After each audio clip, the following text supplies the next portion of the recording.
सर्वांना नमस्कार. मास्टर विशाल सर या युट्यूब चॅनलवरती आपलं सर्वांचं पुन्हा एकदा सहर्ष स्वागत.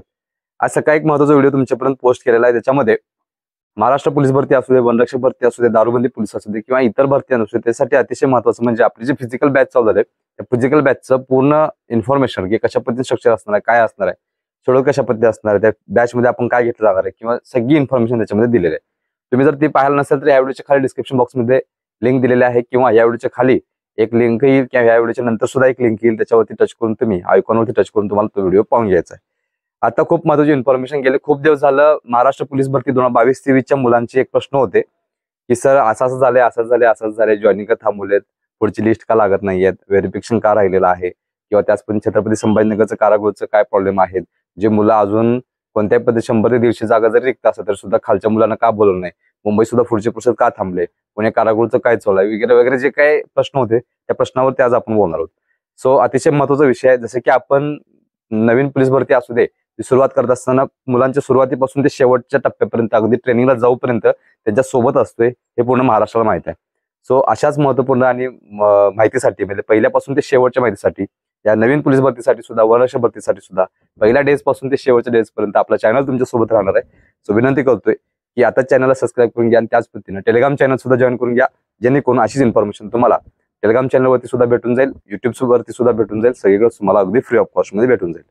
तर महाराष्ट्र पोलीस भरती 2022-23 जी सुरुवात झाली, अगदी काही जिल्हे होते ते पावसाळ्याच्या आधी होऊन गेले, जिथं अर्जांची संख्या कमी होती, जागांची संख्या सुद्धा कमी होती, त्या लगेच पटापट झाल्या. ती मुलं ट्रेनिंग वरनं जाऊन आली सुद्धा आणि कसम पिरियड मध्ये झाली सुद्धा. आणि त्याच पद्धतीनं जर बघायला गेलो पुढचं तर अजून सुद्धा 2022-23 पोलीस भरतीतलं मुंबईचे घटक असतील, पुणे कारागृह असेल, छत्रपती संभाजीनगर असेल, नागपूर असेल, अशा पद्धतीनं इतर जे घटक आहेत ते अजूनही रेंगाळलेले आहेत, अजूनही त्यांना बोललं नाही, फक्त मुख्यालयाला हजर करून घेतलेला आहे, अजून पुढे प्रोसेस व्हायची आहे. सो अशा पद्धतीने अतिशय महत्वाचा विषय की ही जी प्रोसेस आहे पुढची, मुंबई पोलीस असू दे त्यामध्ये मग महत्वाचे घटक आहेत, चालक आहे, कॉन्स्टेबल आहे, कारागृहवाल्यांची दशा तर वेगळ्या पद्धतीने झालेल्या आहे, बॅट्समनवाले असतील, बॅट्समनांना सुद्धा बोललेलं आहे. त्या पद्धतीनं छत्रपती संभाजीनगर आणि पुणे कारागृह, तर पुणे कारागृहाचं जे काही हे आहे पूर्ण प्रोसेस आहे ती 12 तारखेपर्यंत डॉक्युमेंट व्हेरिफिकेशन सुरू होणार होतं आणि ते 2-3 तारखेपासून ते 12 तारखेपर्यंत पूर्ण होणार आहे. आता मग यातल्या काही मुलांचा प्रश्न होता की सर डॉक्युमेंट व्हेरिफिकेशन मधनं मुलं जी बाहेर पडतील त्यांना कधी बोलवतील. तर लक्षात ठेवा, पूर्ण ज्यावेळी त्यांचं शेड्यूल होईल, वेळापत्रक होईल, टाइम टेबल की दुसऱ्या 2 तारखेपासून 12 तारखेपर्यंत जे काही त्यांनी टाइम टेबल दिलेलं होतं त्या टाइम टेबलमध्ये जे की डॉक्युमेंट मधून हे झालेले डिस्क्वालिफाय झालेले त्या ठिकाणी त्या मुलांना वेटिंग मधली मुलं घेतील, पण ह्या गोष्टीला खूप वेळ लागतोय. त्यामुळं एवढंच लक्षात घ्या की निवड यादीत कसं येता येईल याकडे पहिल्या दिवसापासून सांगतोय, पण काही कारणास्तव 1-2 मार्कांनी वेटिंगला असतील ती सुद्धा मुलं अशी अवलंबून राहतात. नवीन पोलीस भरती येते आणि प्रॉब्लेम येते, लक्षात ठेवायचं. त्यामुळे अजून सुद्धा काही मुलांचे प्रश्न होते की सर मग नवीन पोलीस भरती तयारी करू की वेटिंगला थांबलोय तसं बघतच थांबू का, याच्यावरती प्रॉपर मार्गदर्शन पाठीमागे केलेलं होतं आणि काही मुलांना त्याचा फायदा झाला होता. ज्यांनी ऐकलं होतं त्यांचा फायदा झाला, ज्यांचं ऐकलं नाही त्यांचा फायदा झालेला नव्हता. ती मुलं आता आठवण काढतात की सर त्यावेळी तुमचं ऐकलं बरं झालं असं, परत मी वेटिंगला राहिलोय. म्हणजे एक स्पर्धा किंवा पोलीस भरती करत असताना, वनरक्षक भरती करत असताना फॉर्म भरण्यापासून ते जाऊपर्यंत काय काय प्रॉब्लेम येतात. जसे की आता स्थानिक स्वराज्य संस्थेचा सुद्धा विषय, जी की आदर्श आचारसंहिता तुमच्यापर्यंत त्याचे रूल्स रेग्युलेशन सांगितलेले आहेत. मी अगोदरच एक 10 दिवस झाले त्याच्यावरती आवाज उठवते आणि तुमच्यापर्यंत सगळी इन्फॉर्मेशन पोस्ट करतोय. सो पुण्याचं जे सांगितलं तुम्हाला, ते पुण्याचं कारागृहाचं जे काही डॉक्युमेंट चेकिंग आहे ते 12 तारखेपर्यंत पूर्ण होणार होतं. आणि आता यानंतर जे की डॉक्युमेंट मधून जे डिस्क्वालिफाय झालेले आहेत किंवा काही मुलांचा डॉक्युमेंट रिव्हेरीफाय करतात, त्यासाठी ते होल्ड करून ठेवतात, त्याचा अधिकार सगळा डिपार्टमेंटला असतो. सो अशा पद्धतीनं ह्यासाठी एक येणारा हा महिना, या महिन्यामध्ये दुसरी जी लिस्ट असेल ते पटकून लागून जाईल. पण त्याचसोबत अजून एक प्रॉब्लेम आहे की मुंबईचा एक विषय, पुण्याचा झाला आता, पण मुंबईचा एक विषय की मुंबईला सुद्धा सगळी जैशी हे सगळं स्टॉप केलेलं आहे. त्याचं असं रिझन आहे की EWS वगैरे किंवा काही कास्टची मुलं जे आहेत ते कोर्ट केसेसमध्ये गेलेले आहेत की त्यांना तो न्याय भेटावा, त्यांना वाटतं की आमच्यावरती अन्याय झाला वगैरे वगैरे. सो अशा पद्धतीनं हे मुंबईचं सुद्धा EWS मॅटर वगैरे सुरू असल्यामुळं मुलांचे निकाल किंवा पुढची जी लिस्ट असतील ते होल्ड करून ठेवलेले, अजिबात सुरू केलेले नाहीत आणि पुढे कंटिन्यू करायला नाही याची नोंद घ्यायची आहे. जोपर्यंत हा EWSचा कोर्ट केसेसचा मॅटर सॉल्व्ह होत नाही तोपर्यंत याच्यावरती कोणत्याही पद्धतीने पुढची लिस्ट वगैरे लागण्याची पॉसिबिलिटी कमी आहे. वारंवार अपडेट घेण्याचा प्रयत्न आम्ही करतोय, मॅडमांशी सुद्धा बोलणं होतंय आणि इतर जे काही डिपार्टमेंटचे लोक असतील त्याच्यासोबत सुद्धा काही विचार करून तुमच्यासोबत हे सगळे मेसेज असतील किंवा हे मार्गदर्शन तुमच्यासोबत करत असतो. सो अशा पद्धतीने मुंबईचा जो काही विषय आहे खूप मोठा विषय आहे, कारण की मोठी मुलं किंवा जास्त मोठ्या प्रमाणात संख्येनं स्ट्रेंथ जी आहे ती आता जॉईनिंग व्हायला पाहिजे होती पण अजून झालेली नाहीत. त्यामुळे लिस्ट लागायला थोडासा वेळ लागेल, पण एकंदरीत अजून सुद्धा मुलांचा प्रश्न होता याच्यामध्ये की सर मग असं आहे तर मग कोणत्या तारखेपर्यंत होईल अंदाजित. तर लक्षात ठेवा या महिन्यात जी काही लिस्ट असेल किंवा पुढची प्रोसेस असेल तो सुरू व्हायला सुरुवात होईल, कारण की पाठीमाग कसं पिरियड झाले त्यानंतर सेंटर क्लीन वगैरे, परत ते प्रिन्सिपलची नियुक्ती असेल किंवा बाकी सगळे ते नवीन ट्रेनिंग सेंटरचं सगळं गव्हर्नमेंट किंवा डिपार्टमेंट सगळी तयारी करेल आणि नंतर मग हे दुसरं तुमचं जे काही ट्रेनिंग शेड्यूल असेल ते सुरू होईल. लक्षात ठेवायचं की पाठीमागची बॅच ही आउट झालेली आहे.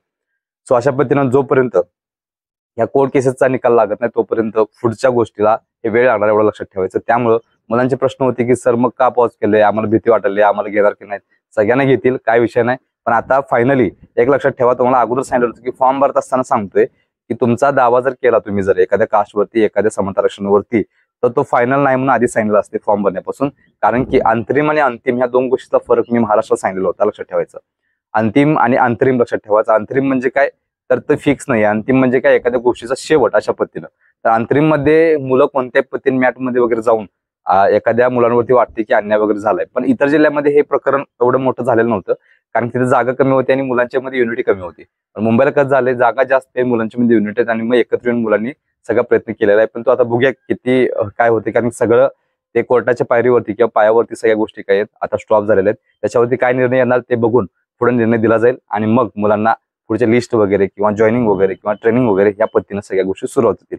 काही दिवस जर जास्त दिवस लागत असतील मग डिपार्टमेंट निर्णय घेऊ शकतो की ती एखादी स्पेसिफिक कास्ट साईडला ठेवून बाकीच्या मुलांना जॉईनिंग देऊन पटापटा मुलांना पाठवण्याचा अधिकार सुद्धा डिपार्टमेंटला लक्षात ठेवायचं.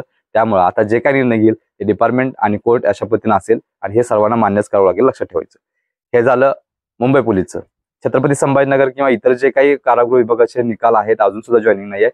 छत्रपती संभाजीनगरचे सुद्धा मुलांचा खूप मोठे प्रश्न होते की सर एवढ्या मोठ्या प्रमाणात आमचं सिलेक्शन झालंय आणि अजूनही कोणत्या पद्धतीने नियुक्ती वगैरे दिली नाही किंवा वेटिंगवरची मुलांनी जी मुलं फायनल निवड्यामध्ये आलेली होती आणि ती मुलं अब्सेंट राहिली होती त्यांचं डॉक्युमेंट मधून त्यांना डिस्क्वालिफाय केले, पण खालच्या का मुलांना बोलवत नाही कारण त्या मुलांनी अजून रिसर राजीनामा दिलेला नाही. काही मुलं आपली जाऊन त्या डिपार्टमेंटमध्ये आलेली सुद्धा आहेत.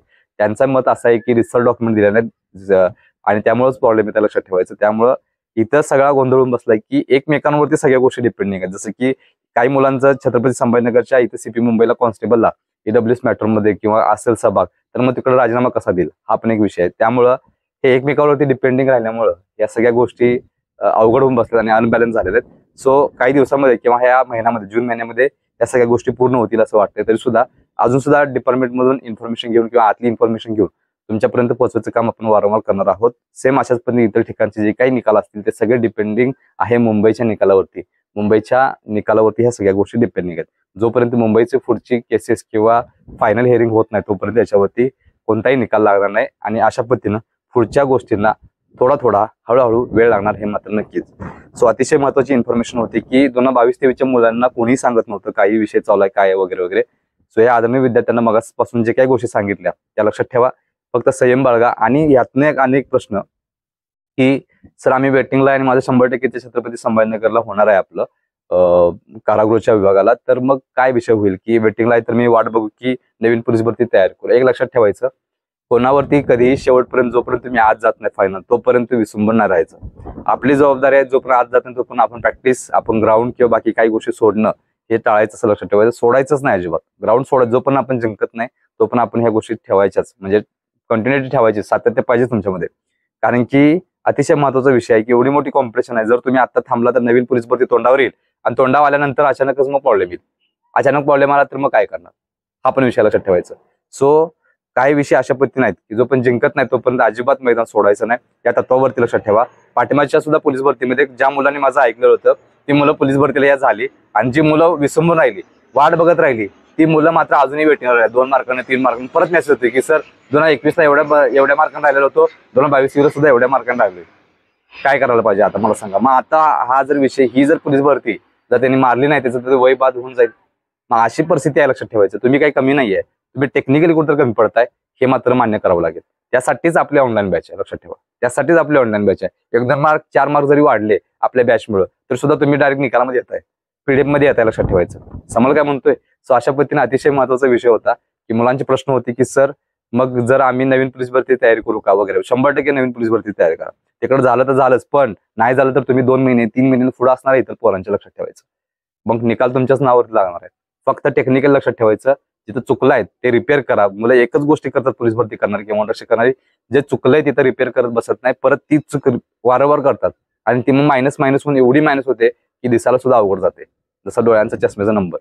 सो अशा पद्धतीनं अतिशय महत्वाचा विषय आहे की प्रॉपर गायडन्स खाली तुम्हाला कोचिंग किंवा प्रॅक्टिस किंवा स्टडी असेल किंवा काय असेल ते करायला पाहिजे. त्यासाठी आपले ऑनलाईन फिजिकल बॅच आहे. ज्यांना पाहिजे असेल त्यांनी ह्या व्हॉट्सअपवरती नंबर दिलेला आहे, त्या व्हॉट्सअपवरती मेसेज करा की ऑनलाईन फिजिकल बॅच बद्दल. तुम्हाला घर बसल्या 4 महिन्याचे ट्रेनिंग शेड्यूल तुमच्यापर्यंत पोहोचायचं काम आपण करणार आहे. एकदम प्रोफेशनल ट्रेनिंग असताना स्टार्ट टू एंड पर्यंत सगळं stamina, endurance, strength, warm up, cool down training असेल किंवा सर्किट ट्रेनिंग असेल, कोअर प्रॅक्टिस असेल किंवा जे काही असेल ते प्रोफेशनल जे काही 3 इव्हेंट आहे, 100 मीटर असेल, 1600 मीटर असेल, 800 मीटर असेल, शॉर्टपुट असेल, काय असेल ते असेल, सगळ्याचे प्रोफेशनल ट्रेनिंग तुमच्यापर्यंत देण्याचं काम आपण करणार आहोत. समजलं काय म्हणतोय?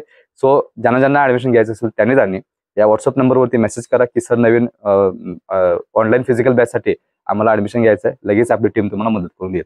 अशा पद्धतीनं जर मार्गदर्शन आवडलं असेल तर एक काम करा, आपल्या व्हिडिओला लाईक करा, शेअर करा. त्याच पद्धतीनं आपल्या टेलिग्राम चॅनल सोबत तुम्ही जोडायचं असेल तर ह्या डिस्क्रिप्शनच्या बॉक्समध्ये तुम्हाला लिंक दिलेली आहे, ती सुद्धा जॉईन करून घ्यायचं आहे आणि पहिला चॅनल आपला सबस्क्राईब करून घ्यायचा आहे. सर्व आदरणीय विद्यार्थ्यांना आपल्या चॅनलकडून मी शुभेच्छा देतोय आणि मी इथं थांबतोय. तोपर्यंत धन्यवाद.